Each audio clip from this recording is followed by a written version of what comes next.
네, 투자텔미 이어가겠습니다. 주가 상승의 이유와 배경 텔레그램에서 오늘도 열심히 찾아왔고요. 키워드로 먼저 준비를 해봤습니다. 두 가지의 핵심 주력 사업을 기반으로 일라이릴리에 이어 이번에는 엔비디아까지 고객으로 확보한 기업이 있습니다. 오늘 주가 급등 이유 자세히 알려드리겠습니다. 스마트폰 부품 기업에서 또 다른 기업으로 변모하고 있는 한 기업이 있더라고요. 이 기업에 대해서도 소개해드리겠습니다. 3년간의 실적 침체기를 벗어던지고 올해 드디어 실적 부활을 꾀하는 반도체 인프라 기업도 리포트 내용으로 같이 짚어보겠습니다. 첫 번째 내용 함께 보시죠.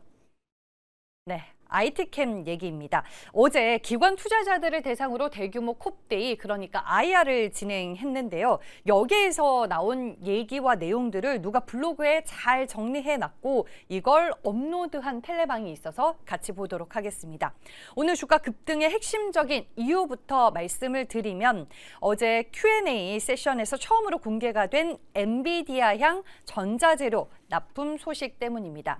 그동안 이 분야는 경쟁사인 파미셀이 ST팜향 올리고 뉴클레오타이드 원료와 엔비디아향 전자재료 물량을 담당해 왔는데요. IT캠이 바로 이 시장에 동일하게 신규 진입해 현재 본격적인 생산에 들어갔다라는 사실이 공식 확인됐습니다. 예전에 투자텔미에서 IT캠을 일라이릴리와의 연결고리로 설명을 드렸었는데 어떤 회사이고 현재 어떤 성과를 내고 있는지 다시 간략하게 짚어보겠습니다. 준비된 자료로 함께 보시죠. IT캠은 원료 의약품과 OLED 그리고 전자재료라는 두 가지 사업부를 주력으로 하고 있고요. 고객사가 원하는 화학 구조식을 가져오면 독보적인 유기화학 합선 기술을 바탕으로 빠르고 저렴하게 고품질의 소재를 만들어내는 기술력을 갖추고 있습니다. 주요 고객사로는 SK바이오텍, ST팜 등을 거쳐서 최종적으로는 일라이릴리 같은 글로벌 빅파마와 삼성, LG 디스플레이에 납품을 하고 있습니다.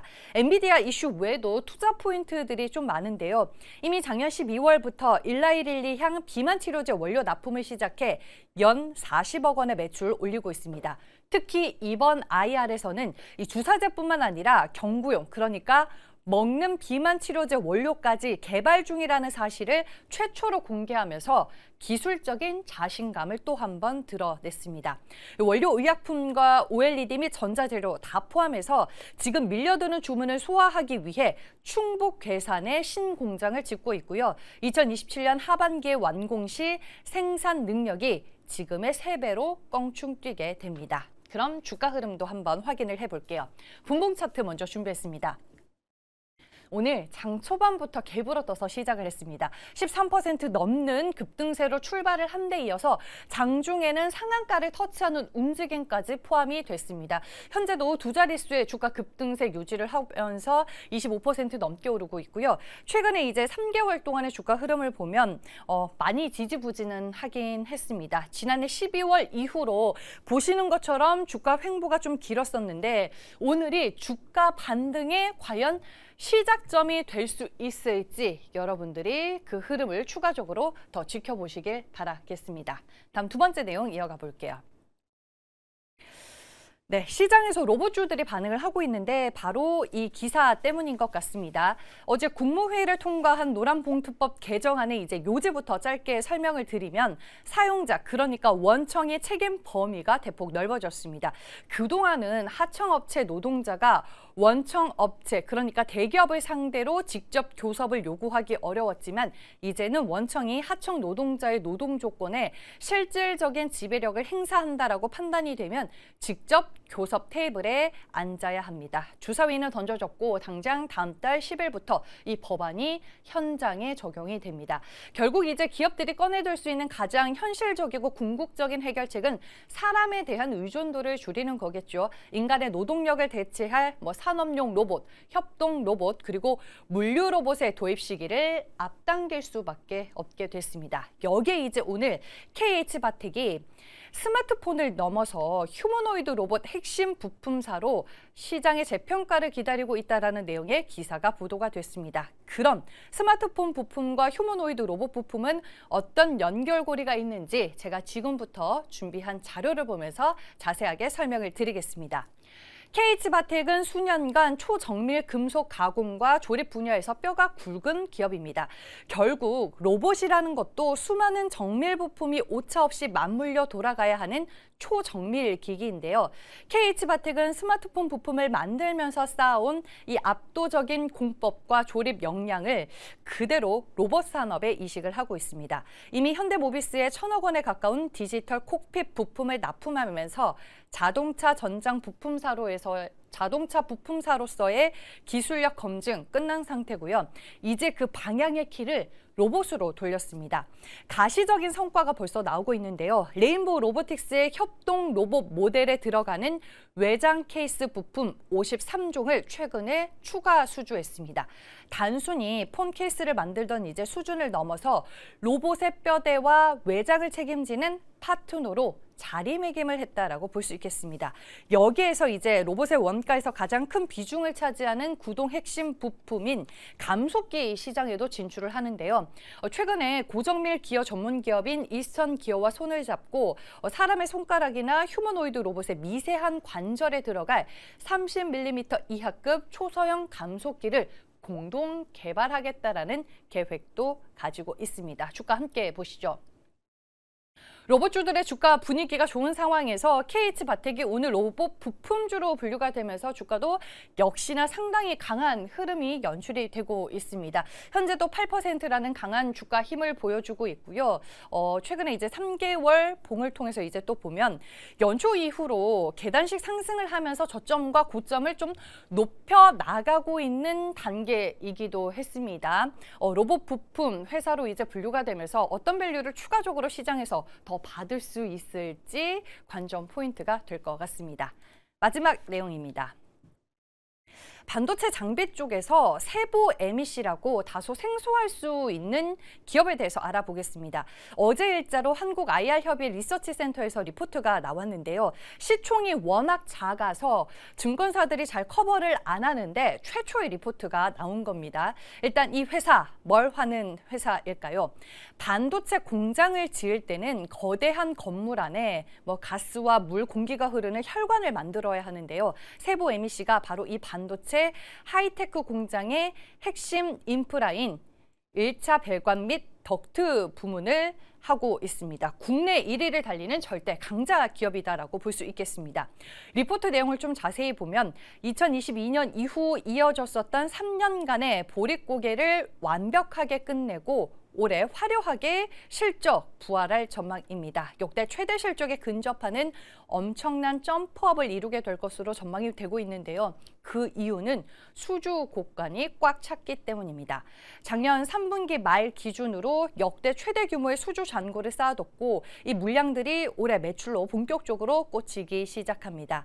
지금 삼성전자는 평택 P4 공장의 기계설비 공사 본격화됐죠. P5 공사 올해 안으로 재개합니다. 그리고 SK하이닉스는 청주 M15X 팹과 용인 반도체 클러스터 1기 팹 투자가 본격화되면서 세보 MEC 실적에 큰 기여를 할 것으로 전망이 되고 있습니다.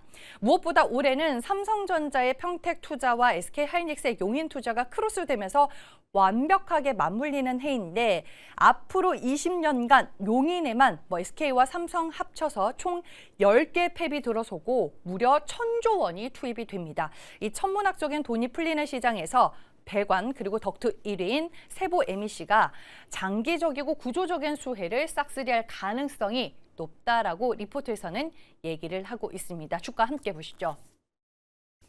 올해부터 이제 실적이 찍히는 반도체 인프라 기업으로 재평가를 받으면서 오늘 주가 상당히 강한 모습을 보여주고 있습니다. 지난해 상반기부터 주가 계단식으로 상승하는 움직임이 포착이 됐었고 오늘 이제 결국에는 신고가를 찍는 패턴까지 나와줬다라는 거 여러분들 확인해 보시길 바라겠습니다. 한국 IR협의 리서치센터가 있다라는 것 사실조차도 모르시는 분들이 많을 것 같은데 거기에서 이제 어제 나온 리포트로 오늘 이렇게 주가가 강해졌다라는 게 상당히 의미가 있어 보입니다. 세 가지 이슈들 모두 전해드렸고요. 이제 MBN골드 이태호 매니저 만나볼 시간입니다. 안녕하세요. 네, 안녕하세요. MBN골드 이태호 매니저입니다. 네, 매니저님은 오늘 시장에서 어떤 재료와 뉴스를 중요하게 보셨을까요? 네, 오늘 모처럼 현대자동차 그룹의 강한 상승으로 인해서 로봇주들의 본격적으로 다시 랠리를 좀 이어갈 준비를 하고 있는 모습이다 보니까 오늘 관련된 이슈를 좀 소개를 드려보도록 하겠습니다. 어제부터 이제 현대차 관련해서 새만금 투자에 대한 이야기들이 좀 들려오고 있습니다. 이번 새만금 투자가 단순한 어떤 공장 증설에 그칠 것이 아니라 현대차 그룹에서 이제는 제조업체에서 AI 기업으로의 전환하겠다라는 어떤 선언이 될 수 있다라고 좀 볼 수 있을 것 같고요.